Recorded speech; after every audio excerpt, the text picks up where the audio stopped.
अस्सलाम वालेकुम स्टूडेंट्स। तो आज हम प्रोटीन इंट्रैक्शन से स्टार्ट करेंगे। Nature of protein interaction. सबसे पहली बात तो प्रोटीन जो है इतना फंक्शन नहीं करते आइसोलेशन में। अब मोस्ट सेलुलर प्रोसेसेस जैसे डीएनए रेप्लिकेशन है या सिंगल ट्रांसडक्शन है, वो होता है मॉलिक्यूलर मशीन्स के थ्रू। और मॉलिक्यूलर मशीन्स जो हैं बहुत सारे प्रोटीन्स के साथ मिक्स होकर मिला के बनती है। उसके अंदर प्रोटीन एक दूसरे से इंटरेक्ट कर रहे होते हैं। प्रोटीन टू प्रोटीन इंटरेक्शन, इसको पीपीआई कहा जाता है। वो फिजिकल कनेक्शन इस्टेब्लिश करते हैं दो या दो से ज़्यादा प्रोटीन मॉलिक्यूल्स के दरमियान। एज रिजल्ट एक बायोकेमिकल इवेंट होता है जो कि स्टीयर होता है, यानी हिलता है, घूमता है, चेंज होता है इलेक्ट्रोस्टैटिक फोर्सेस के साथ और हाइड्रोजन बॉन्डिंग और हाइड्रोफोबिक इफेक्ट्स के साथ।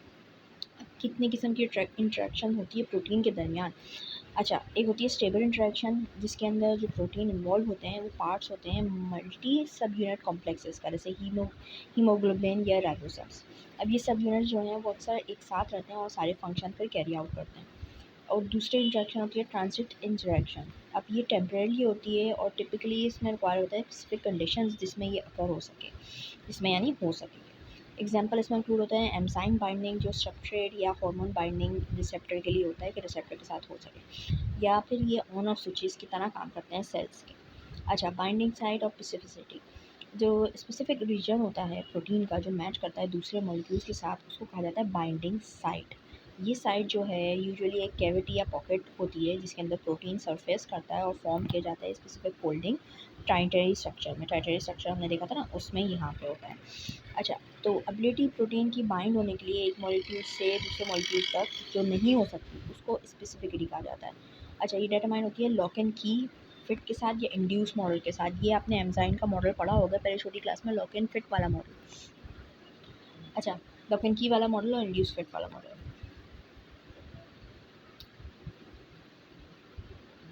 अच्छा, टॉपिक 16 में इंपॉर्टेंस ऑफ प्रोटीन आ गया। प्रोटीन बहुत ही इंपॉर्टेंट टॉपिक्स में एक है। पिछली वीडियो में हमने सारे इंपॉर्टेंट टॉपिक्स, अच्छा इंपॉर्टेंट टॉपिक्स की मैंने सेपरेट वीडियो नहीं बनाई है, लेकिन मैंने डॉक्यूमेंट तैयार कर दिया है, वो मैं डिस्क्रिप्शन में ऐड कर दूँगी। पिछले वाली वीडियो भी आप जाके देखें, वहाँ पे भी आपको समझ में आएगा। और डिस्क्रिप्शन में सारे टॉपिक्स इंक्लूडेड हैं, उसमें प्रोटीन भी ज़रूरी टॉपिक्स में से एक है। अच्छा, फंक्शनल डाइवर्सिटी प्रोटीन की क्या है? प्रोटीन जो है मोस्टली फंक्शन करता है डाइवर्स मैक्रोमोलिक्यूल्स के अंदर, जो कि ऑर्गेनिजम्स में मौजूद होते हैं, लिविंग ऑर्गेनिजम्स में। जबकि जो डीएनए होता है वो होल्ड करता है ब्लूप्रिंट्स। प्रोटीन जो है बेसिकली वर्कर्स होते हैं जो एग्जीक्यूट करते हैं उस इंस्ट्रक्शन को, जो भी कोई डीएनए का ब्लूप्रिंट इंस्ट्रक्शन दिया हुआ है।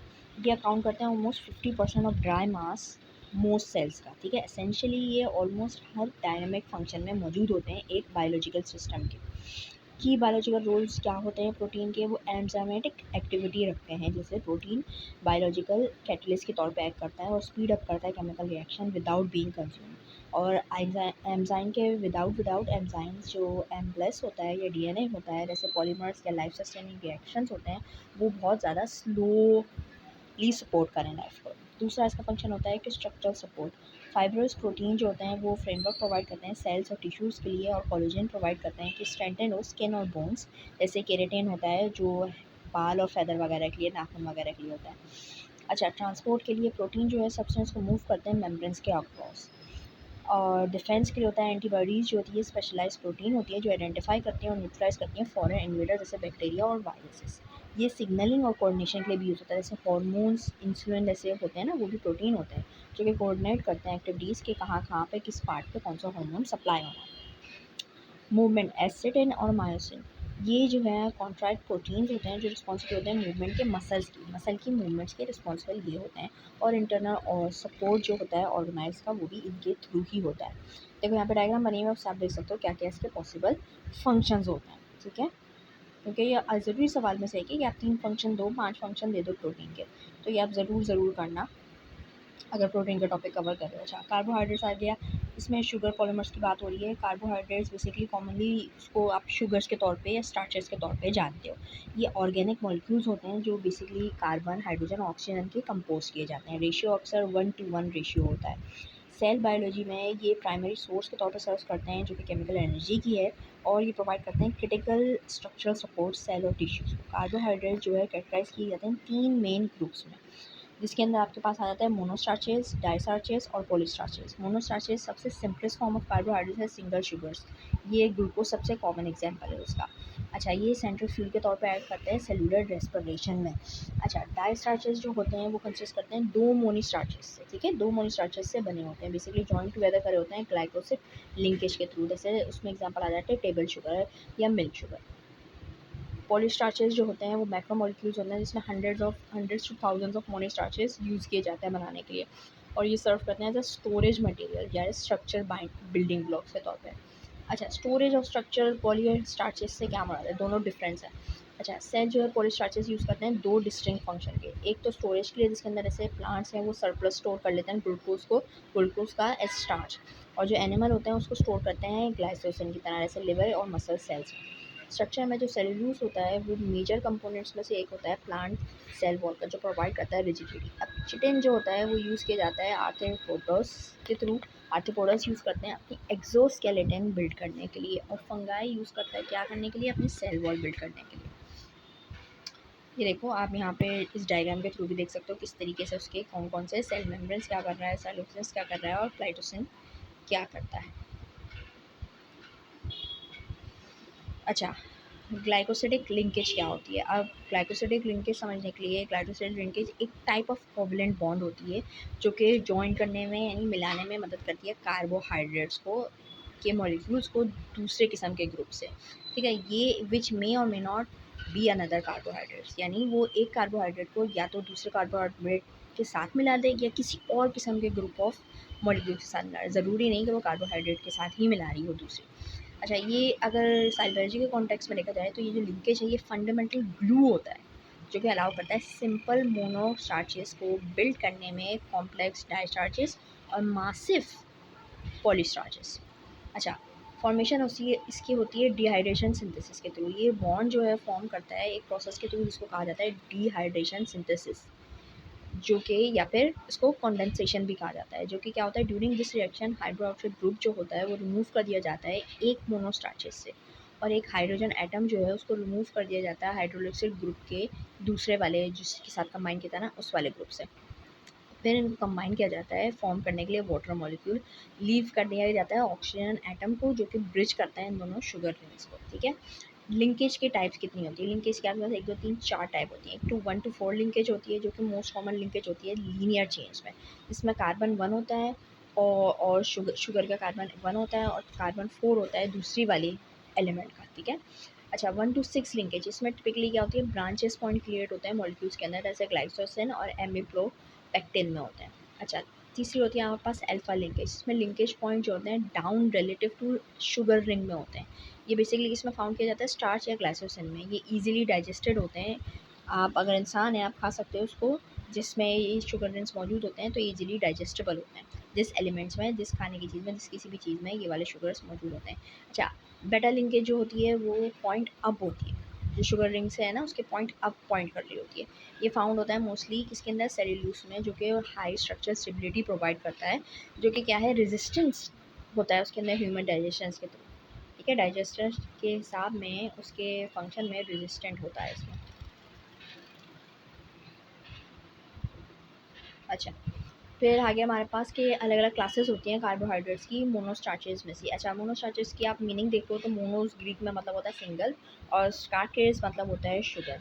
ये सिंपलेस्ट फॉर्म होती है कार्बोहाइड्रेट्स की, ये बेसिक फंडामेंटल बिल्डिंग ब्लॉक्स कहा जाता है, जिसको मोनोमर्स कहा जाता है, जो कि ज़्यादा कॉम्प्लेक्स शुगर कंस्ट्रक्ट कर सकते हैं। जनरली जो मोलिकुलर फार्मूला होता है मल्टीपल सम कुछ यूनिट्स का, उसका इस तरह लिखते हैं। जनरल फार्मूला उसका होता है CH2O।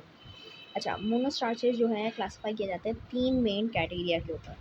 पहला कैटेगरिया है कि लोकेशन कहाँ है उसके कार्बोहाइड्रेट्स ग्रुप में, कार्बोहाइड्रेट्स ग्रुप के एंड के ऊपर कार्बन स्केलेटन पे है तो वो शुगर कहलाएगी एल्डोस, यानी एल्डाइड शुगर। जैसे कि ग्लूकोज अगर कार्बोहाइड्रेट ग्रुप के अंदर ही जो कार्बन स्केलेटन है उसमें है ये, तो फिर वो शुगर कहलाएगी कीटोस, जो कि कीटोन शुगर होती है, जैसे फ्रुक्टोज। अच्छा, दूसरा इसका क्राइटेरिया होता है कि साइज़ क्या है कार्बन स्केलेटन का, कि number of carbons usually range कर रहे होते हैं 3 to 7, तो क्या साइज़ है इसका उसके दरमियान।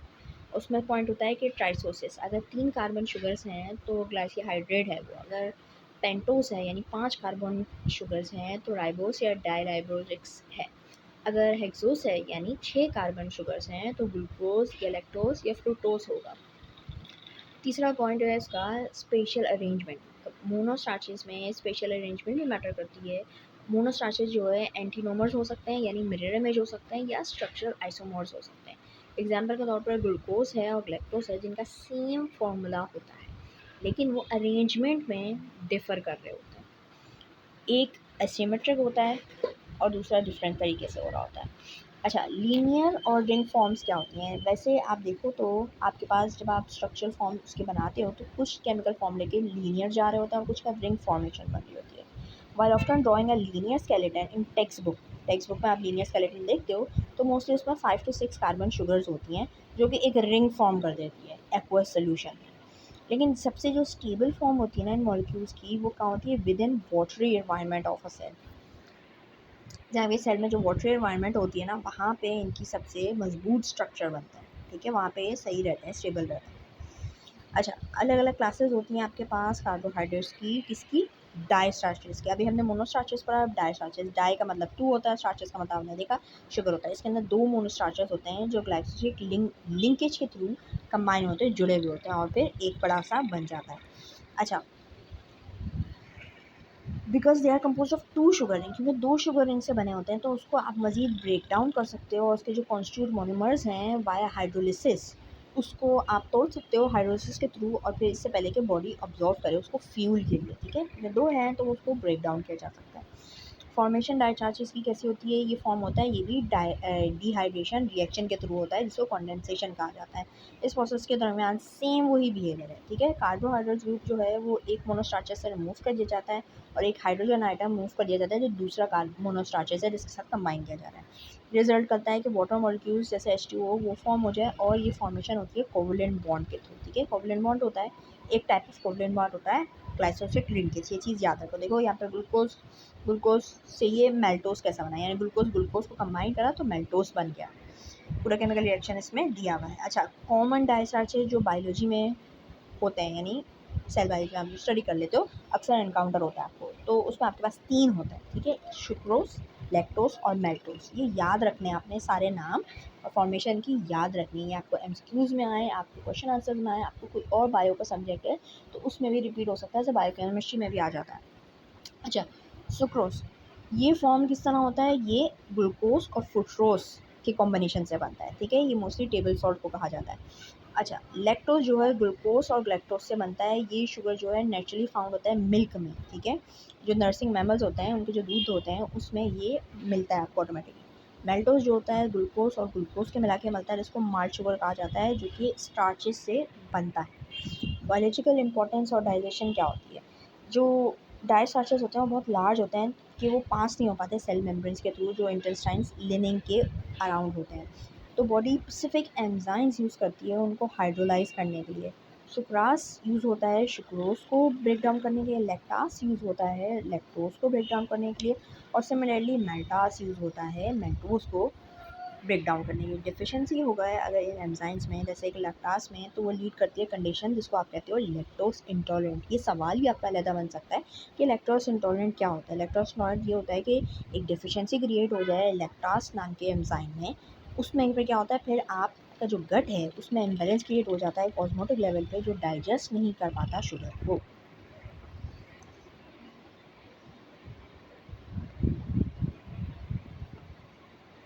अच्छा, 21 इसमें है पॉलीस्टार्चेस। पॉलीस्टार्चेस के बारे में बात हो रही है तो आपको पता है ये मैक्रोमोलेक्यूल्स हैं, इसके अंदर फ्यू हंड्रेड से थाउजेंड तक मोनोस्टार्चेस हो सकते हैं जो कि किससे जॉइन होते हैं? वो ग्लाइकोलिक लिंकेज जिसमें यूज होती है। इसको जायंट्स कहा जाता है कार्बोहाइड्रेट के वर्ल्ड का।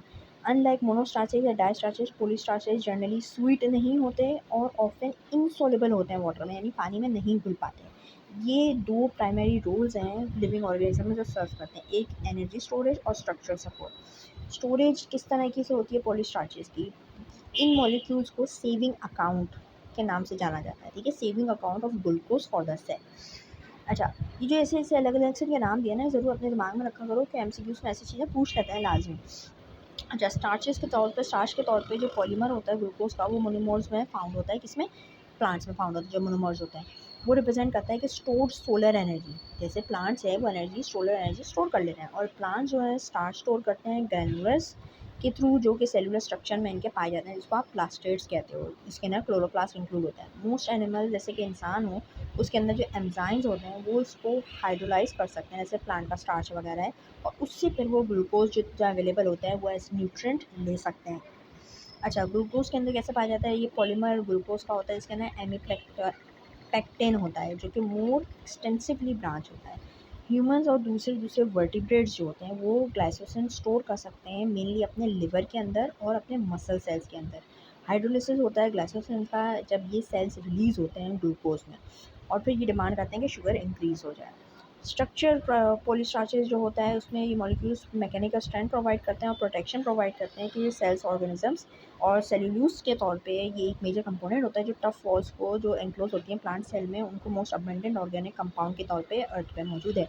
तो उसमें जो स्टार्चेज वगैरह होते हैं वो उसके पॉलीमर्स होते हैं जो ग्लूकोज के मौजूद होते हैं, और इसके अंदर ग्लाइकोसिडिक लिंकेज होती है जो अलग अलग डिफ़र करती है कि उसके रिंग्स कैसी फॉर्म हुई है ग्लूकोज की, अल्फ़ा हुई है, बेटा हुई है, कौन सी हुई है, उस पर फिर आता है।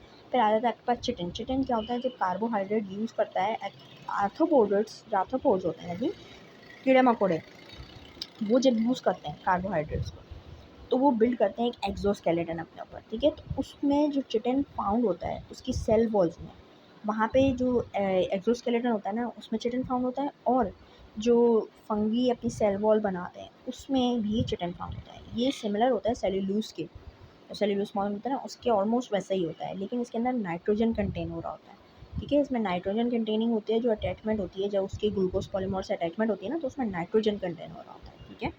तो इसमें ये फ़र्क आ जाता है, तो इसको चिटिन कहते हैं। कि आपके पास शायद मेरे ख्याल में असाइनमेंट या ग्रेड डिस्कशन बोर्ड आया था चिटिन के हवाले से।